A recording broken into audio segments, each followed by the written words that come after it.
So when you take your list, I'm going to go down the terms of your list, and I'm going to point to the stuff. Okay? So first we have the skull, and there we have the frontal bone, which is the one on the front. When we look at the frontal bone, we have superciliary arches, and those are the eyebrow arches that on the bone. So the eyebrows then go on the skin. So then we have a place in between those eyebrow parts, the superciliary arches, and that's known as the glabella. And then we go to the side of the skull, and we have the parietal bone, so on top, so the helmet structure, where the skull becomes actually the widest. That's the parietal bone. And then we go backwards to the back of our head, and there we find the occipital bone. The main bone there is the occipital bone. In the occipital bone, we got a few structures that we point out. We got a big hole there, that's the foramen magnum. Next to the foramen magnum, we have two surfaces that will make a joint with the atlas, the first cervical vertebra right here. Those are known as the occipital condyles. Occipital condyles, those surfaces right here, on the side of the foramen magnum. And then, when we go backwards towards the back of the head, we have a bump. And that bump is where the trapezius goes in. And that's known as the external occipital protuberance. The EOP, the external occipital protuberance, that bump back here. And then from there, when we move to the side where we have the ear, behind the ear, that's the temporal bone, behind the ear. The temporal bone has a few parts that we point out. We have the ear canal itself, that's the external auditory meatus, or the external acoustic meatus.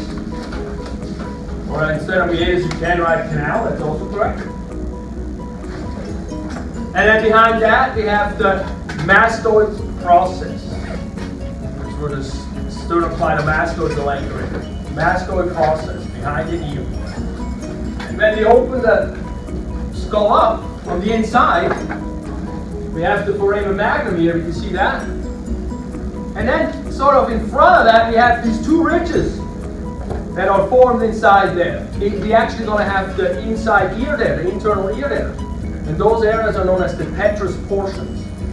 So they're like little mountain ranges. We have the ethmoid bone, which is stuck in here in the nose. I'm not really showing that.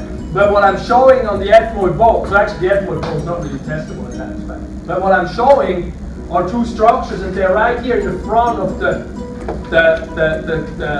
cranial fossa, the anterior cranial fossa that actually is. We have the crista galbi, that little thing that sticks up, the little bump thing that you think might be just a piece of plastic that's stuck, or that's left over. Next to the crista galbi, you've got a little area where there's holes in it. There's not really holes in his plastic skulls, but you see these little indentations, and that's known as the cribriform plate. That's actually where the nerves from the olfactory system come up into the brain. So the smelling comes from there. So that's the cribriform plate. And then from there, we move into the facial bones. The first one we have is the maxilla, that's the upper jawbone. That's where the teeth, the upper teeth rows go in. That's the maxilla. And the one structure we tag on the maxilla that's a structure is the palatine process, and that's the roof of the mouth. That's the bite behind the teeth on the roof of the mouth. And if you actually go further back, this is not the best to do that on, but if you go further back in the roof of the mouth, the back part is its own bone. There's a little small line that you can see where that screw is. You visualize that. And that back portion is its own bone, that's the palatine bone. So if I were to tag right here in the back, it'd be the palatine bone. But I would say name this bone. When I in the test, I say, name this bone, you give me the name of a bone. Name this bone is the frontal bone. Even if it grew right by the glabella, it's not the glabella. Although in reality, I take the glabella to But, you know, just for understanding, I have three ways I ask. I ask bone, I ask landmark, and I ask muscle. Bone is bone. Landmark is the glabella, it's the part of the bone that I'm pointing out. and muscle is just a muscle. Okay? So when you then have, from there we go to the mandible, and the mandible is the lower jaw bone. This works nicely and opens up. And on the mandible, what I want to point out is the ramus, which is the sidebar here. The piece in the front of it is the coronoid process. That's where the temporalis muscle will go in. And then the piece in the back that makes the joint with the temporal bone, and that is the mandibular condyle. So 3 terms there. Mandibular condyle, ramus, and coronoid process is the front bar that sticks out.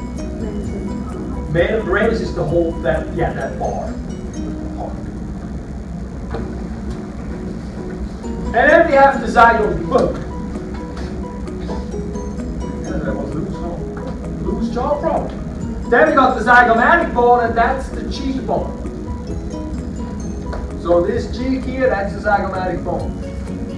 And then one more I put in there, and that's the nasal bone, that's by the nose. That's just to make it easy for you. Nasal bone is by the nose. Okay? Good. So that's the skull. And then from there, we go to the vertebrae. And I'm going to put these up, this thing with 5 vertebrae. Well, let's look at the regular vertebra first. I'll take the lumbar vertebra, the biggest one. Okay, we have, what do we have the structures then? We have the structure, one structure, the body, that's the big part. That the vertebrae stack up on top of one another, the bodies. In between them we have the discs. If you actually look at this real quick, you can see that. So the body in one vertebra are these. And they stack up on top of one another, and in between them we have the disc. We don't test that, just so you understand. And then from that body backwards, so the body sits in there like this, so that's in the front. So then backwards, when we reach up, we have a few structures. First, we have the pedicles. These things coming right off the body are the pedicles. And then we got the transverse processes, and those are the things that stick out on the side. Transverse process, there's one on each side. They become off like that. The pedicle is the bar that comes off from the body, and then the transverse process is the piece that sticks out on the side. I know, it gets so minute, doesn't it? And then we reach backwards, and from the transverse process we have another bar-like structure that goes to the back part, and that's the lamina. That's also on that list, the lamina. And as we reach to the back, the furthest back point possible is the spinous process. That's the stuff you can touch. When you palpate up your spine, you can touch your spinous process. Okay? So that's a lumbar vertebra, the biggest one. Then we have a smaller one. Good. Doesn't work that way, huh? That's the thoracic vertebra. It's a little small. You see this long spine is going back down. And then we got the smallest version coming up, and that's this one. And you see this one has a hole in the side here. That's how you recognize that. That's a cervical vertebra. The hole in the side. Yeah, there you go. That's the atlas. And that's the cervical. So then we have 2 more, the C1 and the C2. And they're right here. The C1 is a ring. That's the first vertebra. That goes right underneath the skull, like that. That's also known as the atlas, because the atlas is what holds up the world. So that holds up our world today. And then the second one is the C2 is the axis, and that's C2. And on the axis we have a piece that I'm pointing out, and that piece is the thing that sticks up and reaches into C1 through that ring. It's actually the old body of C1. That's why it doesn't have any of that. And that thing is called the dens. And dens means tooth, like a tooth stick. And the cool thing is now that you can turn your neck because of this construction, because you can just rotate around it. You have about 50% of your rotation comes out of there. The sacrum is basically the last bone of the spine. Or the second last. We have the coccyx underneath, but we don't point the coccyx out for the test. So the sacrum is fused vertebra together. And on each side, we're going to have the pelvis. That's going to be next. Or something coming up. When you look at that, let's look at it from this direction. From the front, you have the tip, that's the bottom, and in the top, it's quite wide. The wide part is known as the base, and the tip part of the bottom is known as the apex. It's like an inverted triangle. Sacrum, or sacrum. The base is top, here, and the tip is the apex. Where it points to. And then in the front of the sacrum, we got remnants of intervertebral discs, and these are these lines here. And these lines, they go across. And so they're known as transverse lines. They're lying in the sacrum right here. That's in the front. In the back, when I turn it around, I have what I point there to is one structure, that's the median sacral crest. That's basically the fusion of the spinous processes of all those bones that come together. So that's that line, that crest in the midline. You can actually feel that on your own body now. That thing that goes around back is a little bump, a little ridge. That's that transverse line. So it's like the spinous process down there. Okay. Then we have the sternum, and we point out the sternum on the chest plate. The sternum is the white stuff. This is cartilage, and then we got the ribs coming after the cartilage. So it's like, then we get the ribs coming in here. Okay? Well, actually, that's this way, sorry. This way. I know.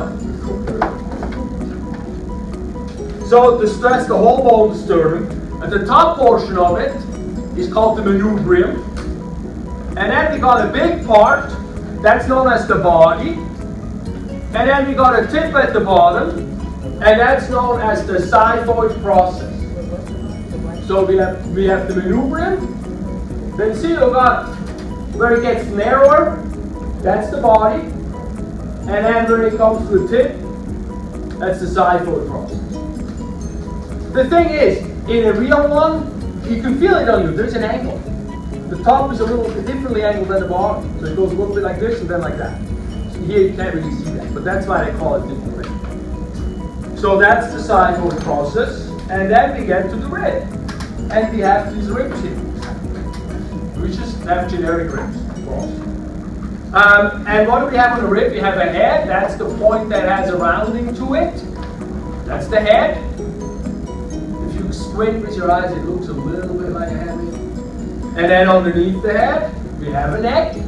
That's the skinnier part. And then on the rib, we got like shoulders. We got another bump sticking out. And that's actually the bump that connects to the, whatever that middle part is here. It connects right here to the transverse process of the vertebrae. So that's known as the tubercle of the rib. So we have a head, a neck, a tubercle. A head, a neck, a tubercle. And that's the rib. And then we get to the upper extremity. And the first bone of the upper extremity is the scapula. The shoulder bone. The shoulder muscle. Bone, yeah, bone. That's right here in the back.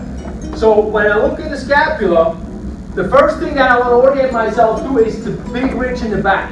The spine of the scapula. That's the spine of the scapula. That ridge in the back. You can feel that on yourself too. Right here. Grab this back. When you grab your shoulder, you kind of grab it. Spine of the scapula. The space above is known as the supraspinous fossa. The space below is known as the infraspinous fossa. Supraspinous fossa, infraspinous fossa. When you take the spine and you walk to the edge, which is really your shoulder, that's the acromion process. Acromion. When we then walk around the humerus, we go to the front, we got this weird thing sticking out, and that's the coracoid process. the raven. Karkar!